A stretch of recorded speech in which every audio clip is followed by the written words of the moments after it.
Hi, I'm Maya Ramos, and this is the story of how I learned that sometimes the quietest person in the room holds all the power.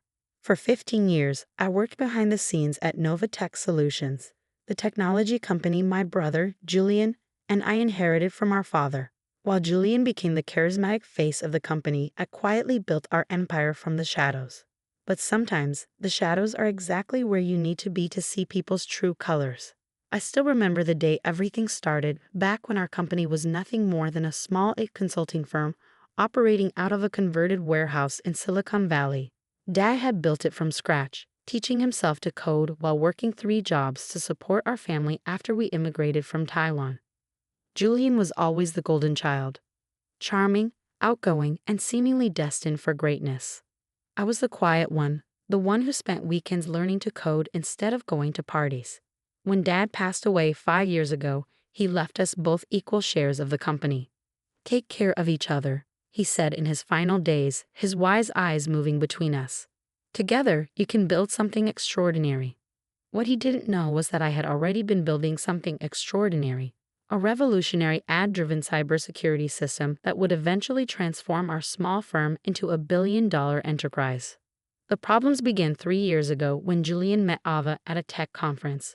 She was everything I wasn't: tall, elegant, with an MBA from Stanford, and a resume that included stints at all the right companies. Within 6 months, they were married. Within a year, she had convinced Julian that she should join the company.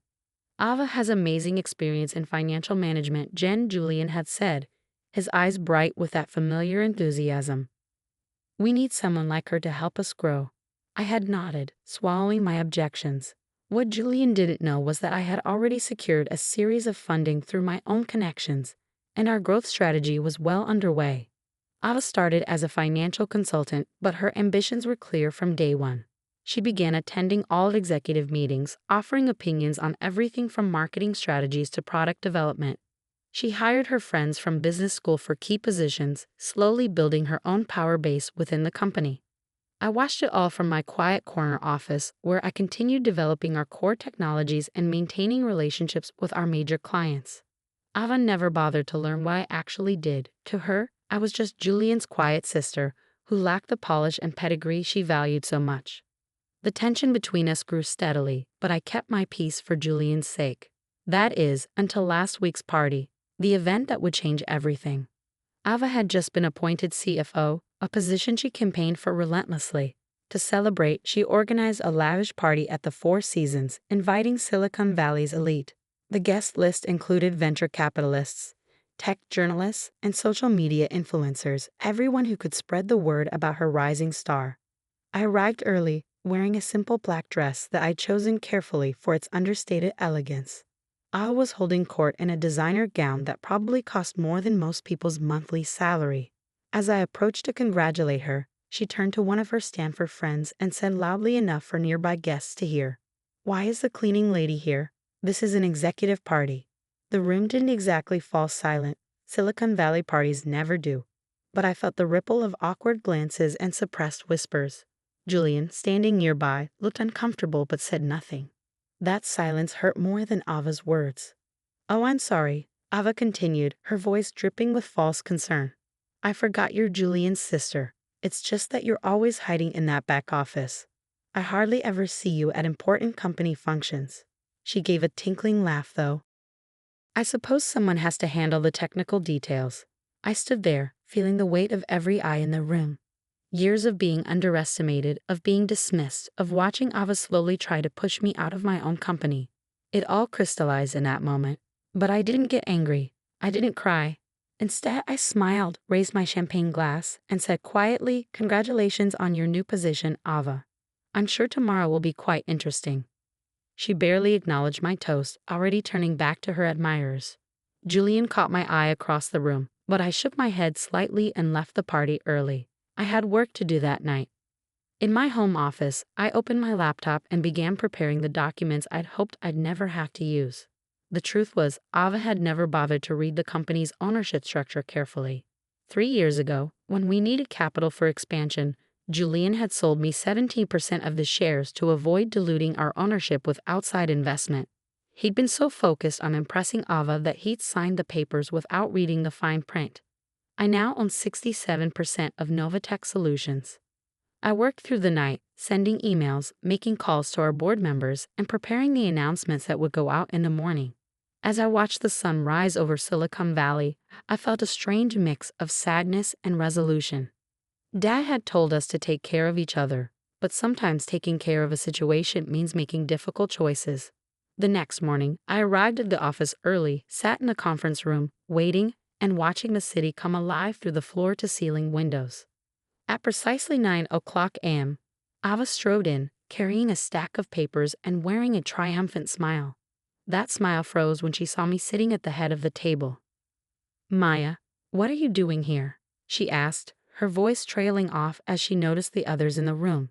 Our board members joining via video conference, our legal counsel, and Julian looking pale and shaken. I smiled, thinking of all the times she dismissed me, all the times she treated me like I was nothing more than a technical support staff. "Actually, Ava, we need to discuss some changes in the company's structure." "What changes?" Ava's voice had lost its usual polish. She remained standing, her perfectly manicured hands gripping the back of a conference chair.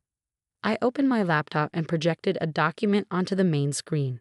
"As of this morning, I'm exercising my rights as majority shareholder of NovaTech Solutions to implement some organizational restructuring." Ava's laugh was brittle. "That's ridiculous. Julian and I control 67%. I interrupted quietly. "I own 67% of this company." I switched to the next document, showing the ownership breakdown. "Would you like to see the paperwork?" Ava's face went through a series of expressions: disbelief, anger, fear. She turned to Julian. "This can't be right. Tell her this isn't right." My brother looked like he aged 10 years overnight. "It's true," he said softly. "I sold Maya part of my shares 3 years ago when we needed capital for the AI development. I never thought what?" Ava's voice rose sharply. "Never thought your little mouse of a sister would actually use her power. Never thought she'd dare to challenge me." I held up my hand. "This isn't a challenge, Ava. It's a correction."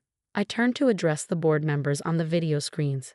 "As you can see from the documents I sent earlier, there have been several concerning decisions made in recent months. The hiring of unqualified personnel at inflated salaries, the reallocation of R&D funds to marketing, and the attempted sale of our core ad patents to a competitor." Ava's face went white. "How did you know about the patent sale?" I finished for her. "I built our security systems, Ava. Did you really think I wouldn't have protocols in place to monitor attempts to access our intellectual property?" One of the board members cleared their throat. "Ms. Ramos, we've reviewed the documentation you provided. The board supports your proposed restructuring." I nodded my thanks and turned back to Ava. "Your position as CFO is terminated, effective immediately. Security will escort you to clear out your office." I pressed a button on my phone, and 2 security guards entered the conference room. "You can't do this." Ava's composure finally shattered. Julian looked between us, and for a moment, I saw the boy who used to stand up for me on the playground when we were kids. But we weren't kids anymore, and this wasn't a playground fight. "I'm sorry, Ava," he said quietly. "Maya's right," Julian said as the security guards led Ava away, her threats and accusations echoing down the hallway.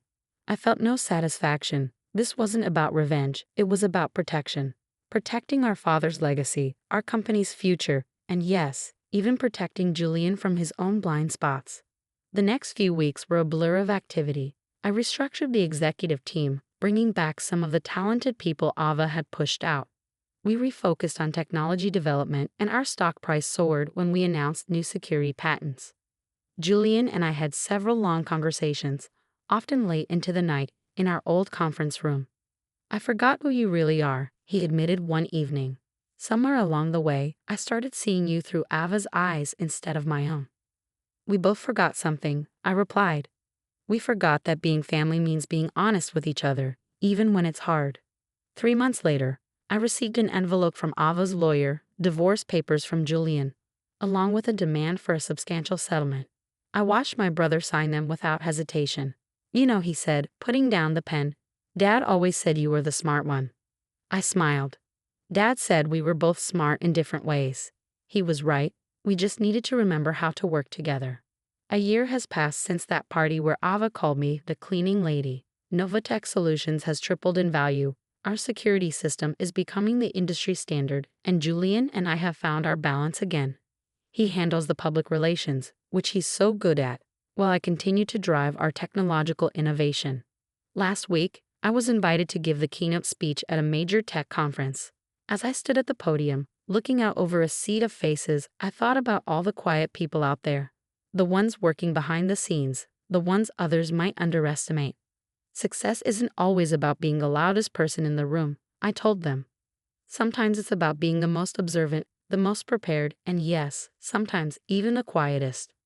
Because in the end, true power isn't about titles or corner offices, it's about knowing your worth and standing your ground when it matters most. Ava, last I heard, is working for a small startup, telling anyone who will listen about how she used to be CFO of NovaTech Solutions. Sometimes I see her quoted in articles about women in tech, and I have to smile. She still doesn't understand that leadership isn't about the title you hold. It's about the value you create. As for me, I keep my father's picture on my desk. His kind eyes remind me of his last words. Take care of each other. In the end, that's exactly what I did. I took care of our company, our legacy, and yes, even my brother. Sometimes taking care means making hard choices, but as long as you stay true to your principles, you'll never lose your way. The cleaning lady turned out to be exactly what she was doing all along.